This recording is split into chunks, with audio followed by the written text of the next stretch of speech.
ಅದಕ್ಕೆ ಚೇಟಿಯನ್ನು ಕಳುಹಿಸಿಕೊಟ್ಟಾರೆ. ಈಗಲಾದ್ರೂ ಬಂದಿರಲ್ಲ. ಓದಿರಾ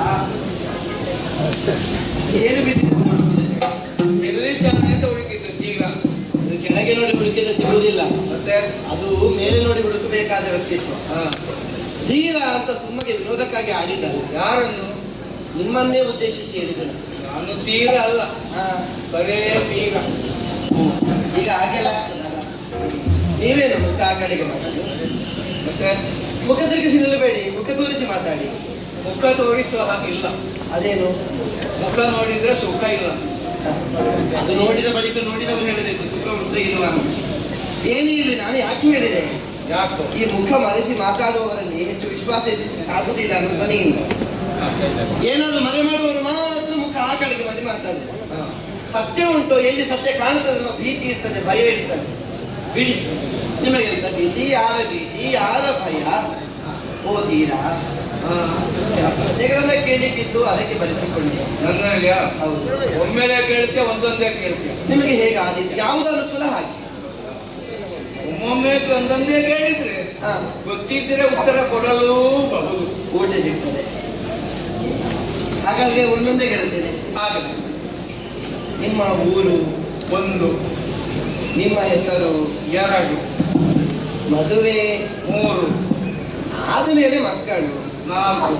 ಆ ಒಂದು ಬಹಳ ಮುಖ್ಯ.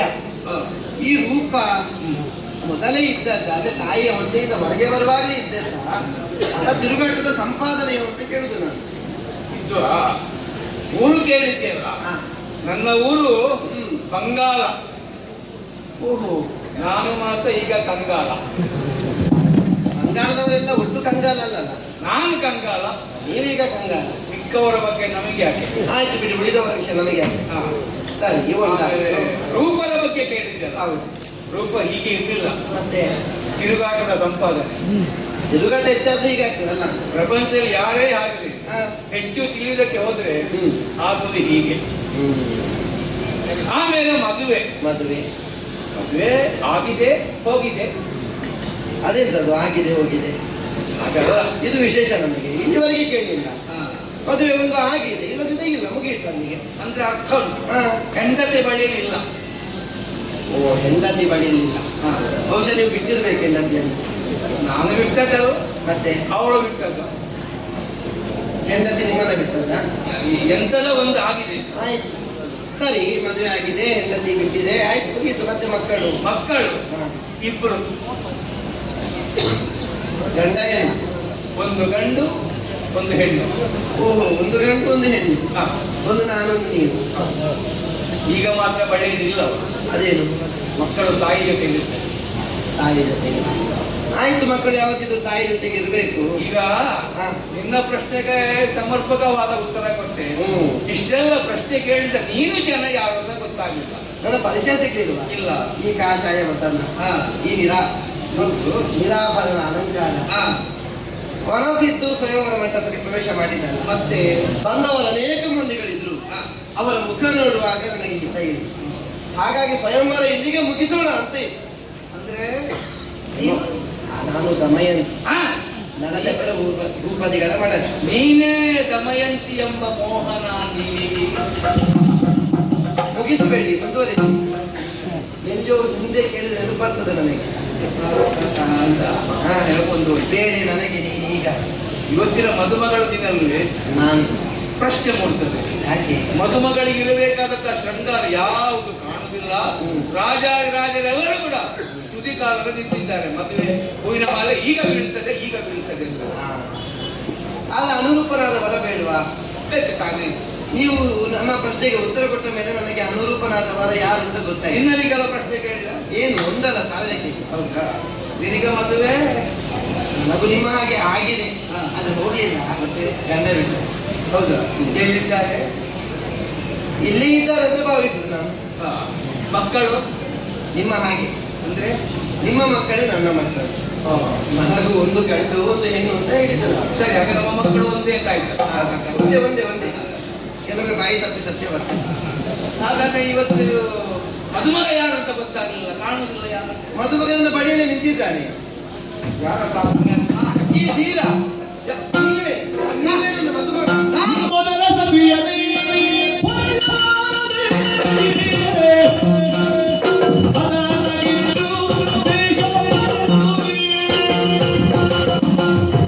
ಮದುವೆ ಬೇಡನಾ ಯುದ್ಧನಾದೆನು, ಮದುವೆ ಬೇಡನಾ ಯುದ್ಧನಾದೆನು, ವೃದ್ಧನಾದೆನು ವೃದ್ಧನಾದೆನು.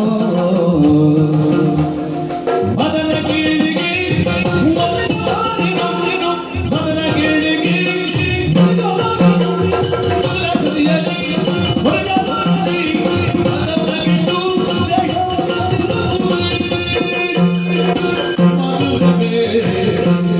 ದಮಯಂತಿ, ಸ್ವಯಂವರಕ್ಕೆ ಬೇಕಾಗಿ ಎಂತೆಂತ ರಾಜಾದಿರಾಜರ ಬಂದು ಸಭೆಯಲ್ಲಿ ಮಂಡಿಸಿದ್ದಾರೆ. ಎಲ್ಲರನ್ನೂ ಕಡೆಗಣ್ಣಲ್ಲಿ ನೋಡಿದ ಮದುವೆ ಆಗುವುದು ಬೇಡ ಅಂತ ಹೇಳಿದೆ. ನನ್ನ ನಾಯಕ ಮಾಡದಿದ್ದಾಗ ನಿನ್ನ ಮನಸ್ಸಿಗೆ ಯಾಕೆ ಮರುಳಿಗೆ ಹೌದು, ಯಾಕೆ ಹಾಗೆ? ನನ್ನನ್ನು ಇದು ಬಯಸುವುದು. ಹೌದು, ನಾನು ನಿನ್ನನ್ನು ಮದುವೆಯಾಗಬೇಕೆ? ಹೌದು.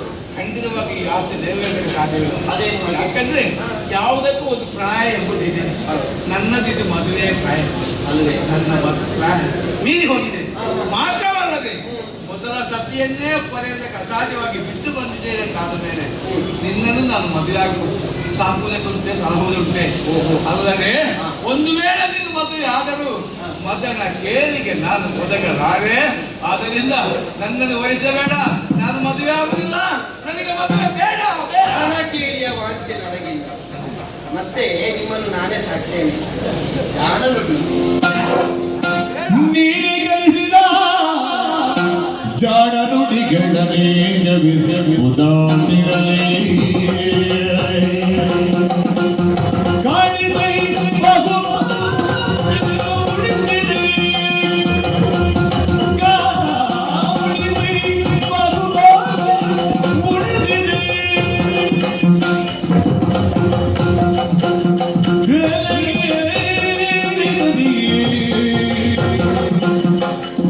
ಕಲ್ಮಶಗಿ ಮೆಚ್ಚಿದೆ, ನೀನೆ ಕಳಿಸಿದ ಜಾಣ ನುಡಿಗಳನೇಕ ಬೆಕ್ಕುತ್ತಿರಲಿ.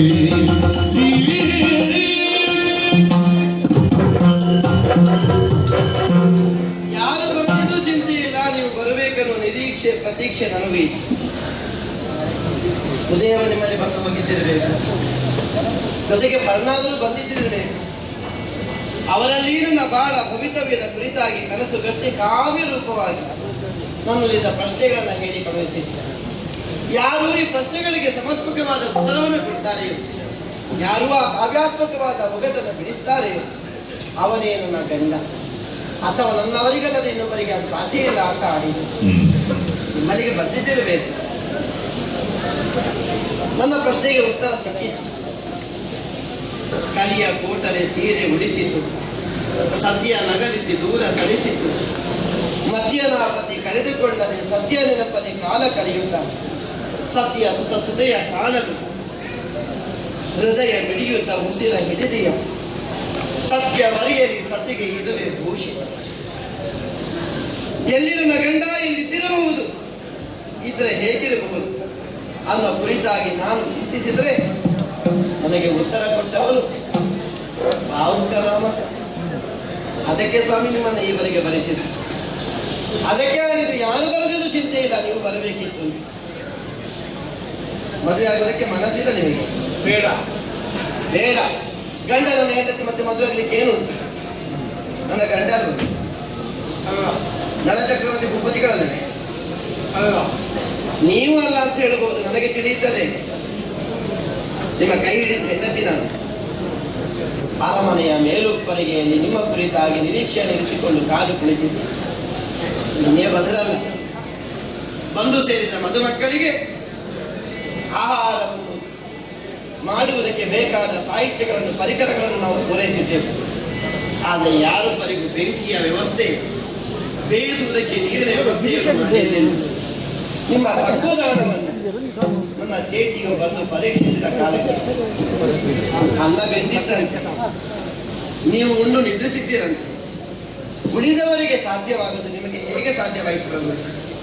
ನೀರಿಲ್ಲದ ಜಾಗದಲ್ಲಿ ನೀರನ್ನು ಭರಿಸುವುದಕ್ಕೆ, ಅಗ್ನಿ ಇಲ್ಲದೆ ಉರಿಯನ್ನು ಜತನಗೊಳಿಸುವುದಕ್ಕೆ ನಳಭೂಪತಿಗಳಲ್ಲದೆ ಅನ್ಯರಿಗೆ ಸಾಧ್ಯವಾಗುವುದಿಲ್ಲ. ಬೇಡ, ಬಿಡೋಣ. ಬರುವ ದಾರಿಯುದ್ದಕ್ಕೆ ನಿಮ್ಮನ್ನು ಗಮನಿಸಿದೆ. ಬರುವ ಕಾಲಕ್ಕೆ ಅರಮನೆಯ ಹೆಬ್ಬಾಗಿಲು ಹಿರಿದಾಗಿ ವಿಜೃಂಭಿಸಿದನ ಪ್ರಭುವೆ. ಕಲ್ಲಿನಿಂದ ಕಟ್ಟಿದ ಗೋಡೆಯದು ಹೆಬ್ಬಾಗಿಲು. ಯಾವನೋ ಒಬ್ಬ ದಾರಿ ಹೋಗನಿಗೆ ಅದರ ಗಾತ್ರವನ್ನು ಹಿರಿದಾಗಿಸಿ ಕಾಣಿಸಿಕೊಡಬೇಕೆ? ಅರಮನೆಯ ಬಾಗಿಲಿನ ಮುಂದೆ ಪಟ್ಟದಾದೆ ಓಡೋಡಿಕೊಂಡು ಬಂದು ಕೀಳಿಡುತ್ತಾರೆ. ರಾಜ ಮರ್ಯಾದೆಯನ್ನು ಕೊಟ್ಟಿದ್ದಲ್ಲ. ಯಾವನಿಗೂ ಒಬ್ಬನಿಗೆ ಬೇಕಾಗಿ ಆ ರಾಜ ಮರ್ಯಾದೆಯ ಅನಿವಾರ್ಯತೆ ಉಂಟೆ. ನನ್ನ ಇಬ್ಬರು ಮಕ್ಕಳನ್ನು ನಿಮ್ಮ ಕಡೆಗೆ ಕಳುಹಿಸಿಕೊಟ್ಟೆ.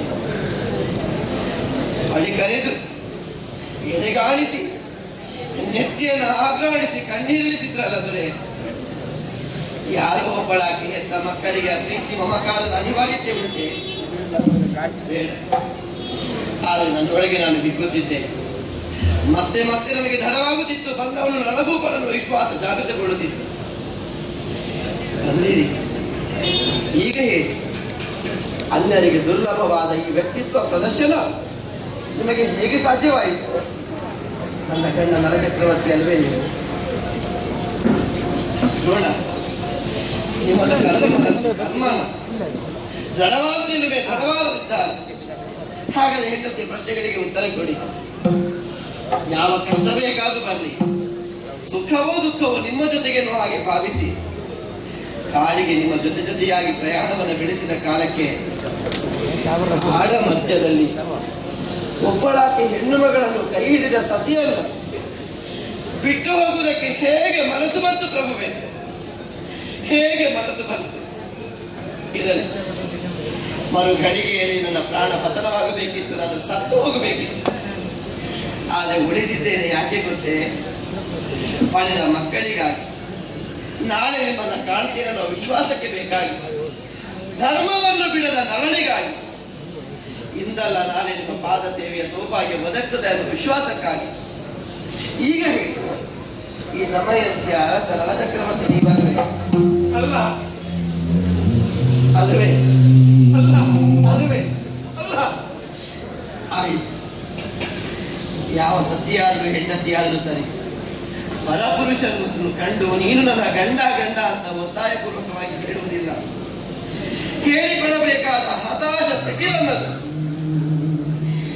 ಕೈ ಹಿಡಿದು ಉದ್ಧರಿಸಿದ ಗಂಡನಿಗೆ ಹೆಂಡತಿಯನ್ನು ಒಪ್ಪಿಕೊಳ್ಳುವುದಕ್ಕೆ ಮನಸ್ಸಿಲ್ಲ ಅಂತಾದ್ರೆ ನನಗೆ ಬದುಕು ಬೇಡ ಪ್ರಭುವೆ, ಬದುಕು ಬೇಡ. ಆದರೆ ಹದಿಬದೆಯ ಹೆಣ್ಣಾದ ನನಗೆ ಸಾಯುವುದಕ್ಕೂ ನಿಮ್ಮ ಆಶೀರ್ವಾದ ಬೇಕು, ಒಪ್ಪಿಗೆ ಬೇಕು. ಒಂದು ಉಪಕಾರ ಮಾಡಿ, ಎದ್ದು ಮನಸ್ಸನ್ನ ಕಲ್ಲು ಮಾಡಿಕೊಂಡದ್ದಾಗಿದೆ. ಅದೇ ಕಲ್ಮನದಿಂದ ಒಂದು 2 ತುಟುಕು ವಿಷ ಅಷ್ಟೇ, ಸಾಯುವುದಕ್ಕೆ ಅವನು ಮಾಡಿಕೊಂಡ. ನಾರಿಯಾಡಿದನು ವೇಗಿ ಬೋರಿನ ತೆಗೆಯುವುದು ದಾರಿಣಿ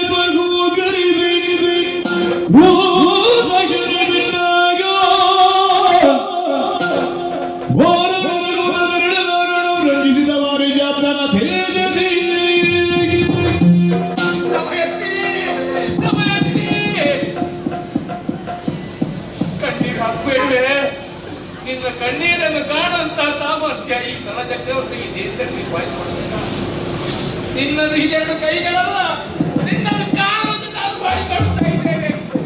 ನಿನ್ನ ಕೆಟ್ಟದಂತೆ ಈ ನಳಚಕ್ರವರ್ತಿಯನ್ನು ಕ್ಷಮಿಸಿದ್ದೇನೆ ಅಂತ ಒಂದು ಮಾತು ಹೇಳಿಬಿಡೆ. ನಿನಗೆ ದ್ರೋಹ ಬಗೆದವರನ್ನು ಹೌದು ಮಾತು ಬೇಡ. ಈ ಭ್ರಮಣೆ, ಈ ಬದುಕು ಯಾಕೆ ಬೇಕು, ಹೇಗೆ ಬಂತು? ಒಂದು ಕಾಲದಲ್ಲಿ ಹೇಗೋ ಕಾಲ ಕಳೆದಂತ ನಾನು ಇಂಥ ದೃಷ್ಟಿಯಿಂದ ಮಾಡಬೇಕು ಅಂತ ಕಾರಣ ಶನಿಯ ಪ್ರಭಾವ ಸಂಪೂರ್ಣ ನನ್ನ ಮೇಲೆ ಬೀರಿದ. ಶನಿಯ ಕಾಟದಿಂದಲಾಗಿ ಈ ರೀತಿಯಾಗಿ ಬೇಕಾಗಿ ಬಂತು. ಆದರೆ ಇನ್ನು ಕಣ್ಣೀರು ಹಾಕಬೇಕಾದಂತ ಅಗತ್ಯ ಇಲ್ಲ. ಶನಿ ವಿಮೋಚನ ಮಂತ್ರವನ್ನು ಋತುವರ್ಣ ಮಹಾರಾಜರಿಂದ ನಾನು ಅನುಗ್ರಹಿಸಿದ ಕಾರಣ ಅದನ್ನು ಕೊಟ್ಟಿಸ್ತೇನೆ. ನಿಜ ನಳನಾಗಿ ಬರ್ತೇನೆ, ನಿಜ ನಳನಾಗಿ ಬರ್ತೇನೆ.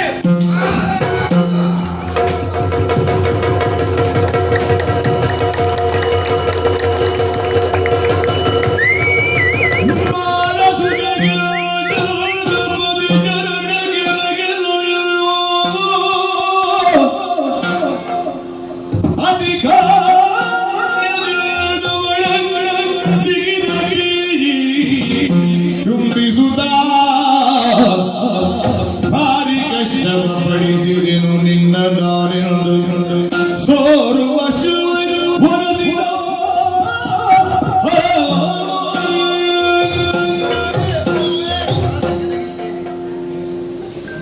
ಸಾರ್ಥಕವಾಯಿತು. ಮತ್ತೆ ನನ್ನ ಜನ್ಮ ಕೆಟ್ಟದಾಯಿತು. ಹಾಗಲ್ಲ, ನಿಮ್ಮನ್ನ ಕಾಣದೆ ನನ್ನ ಬದುಕೇ ಬರಿದಾಗಿ ಉಳಿಯಿತು ಪ್ರಭು. ಈಗ ನಾನು ಬಂದಿಲ್ಲ. ಯಾಕಂದ್ರೆ ಎಲ್ಲ ಬಿಜಿಯ ಏನವರು ಆದ್ರೆ ಮಕ್ಕಳು ಆಗಂತ ಕೇಳ್ತಾ ಇದ್ದಾರೆ. ತಂದೆ ಯಾವಾಗ ಬರ್ತಾರೆ, ಅಪ್ಪ ಯಾವಾಗ ಬರ್ತಾರೆ ಕೇಳಿ ಮಕ್ಕಳೇ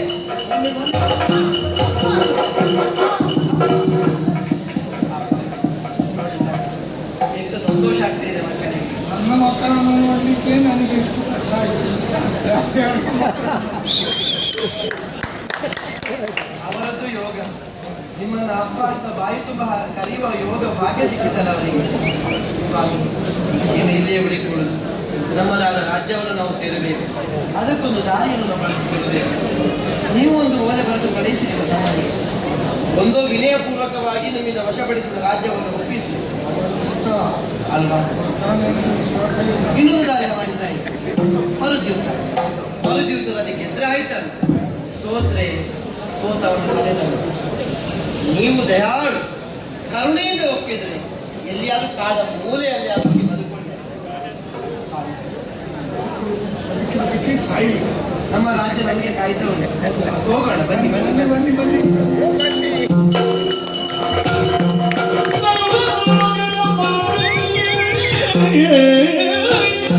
ಶಿವೇ ಸರ್ವಾರ್ಥ ಸಾಧಿಕೆ ಶರಣ್ಯೇ ತ್ರ್ಯಂಬಕೆ ದೇವಿ ನಾರಾಯಣಿ ನಮೋಸ್ತುತೆ, ನಾರಾಯಣಿ ನಮೋಸ್ತುತೆ.